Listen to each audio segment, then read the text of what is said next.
भारत के सबसे बड़े पर्व दिवाली पर भारत का जमकर खजाना भर गया और भारत के भरे हुए खजाने को देख चीन पगला गया है, क्योंकि इससे चीन के खजाने पर बड़ा प्रभाव पड़ा।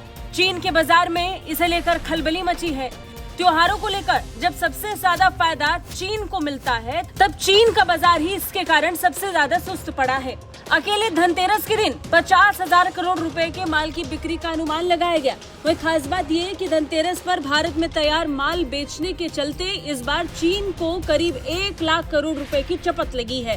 प्रधानमंत्री नरेंद्र मोदी ने लोकल फॉर वोकल की आवाज बुलंद की तो पूरे भारत ने इसके साथ अपने आप को जोड़ लिया।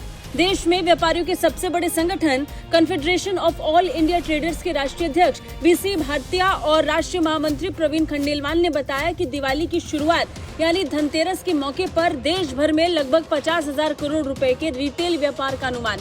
वहीं दूसरी तरफ इस दिवाली पर वोकल फॉर लोकल का दर्शन पूरी तरह बाजारों में दिखता हुआ नजर आया, क्योंकि लगभग सारी खरीदारी भारतीय सामानों की ही हो रही है।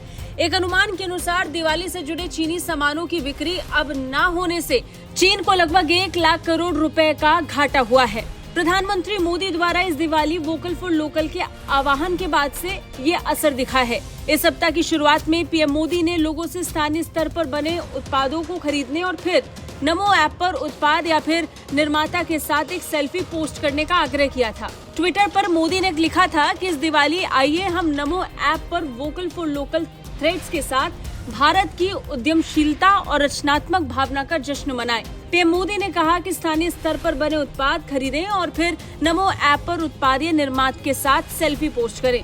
अपने दोस्तों और परिवारों को अपने साथ जुड़ने और पॉजिटिविटी फैलाने के लिए कहें। उन्होंने कहा कि आइए हम लोकल टैलेंट का सपोर्ट करें और अपने देश के लोगों की क्रिएटिविटी को प्रोत्साहित करने और अपनी परंपराओं को मजबूत बनाए रखने के लिए डिजिटल मीडिया की पावर का इस्तेमाल करें। प्रधानमंत्री मोदी ने जिस तरीके से लोगों को अपने साथ एंगेज करने की कोशिश की, वो बहुत हद तक सफल भी रही। अब इसे लेकर एक रिपोर्ट में कहा गया कि पूरे देश में वोकल फॉर लोकल गूंज रहा है। देश के लोग स्थानीय स्तर पर बने प्रोडक्ट्स को महत्व दे रहे हैं। चीन के सामान का पूरी तरह से बहिष्कार जैसा दिखाई दे रहा है। चीन को दिवाली से जुड़े कारोबार में लगभग 1 लाख करोड़ रुपए का भारी नुकसान होने की आशंका जताई गई है। जिस स्तर पर भारत आगे बढ़ रहा है, मेक इन इंडिया, आत्मनिर्भर भारत के बाद वोकल फॉर लोकल कैंपेन भी बड़े स्तर पर सफल होता हुआ नजर आया, जिसका नतीजा ये रहा कि इस समय चीन इसका भारी नुकसान झेल रहा है। ब्यूरो रिपोर्ट, भारत तक।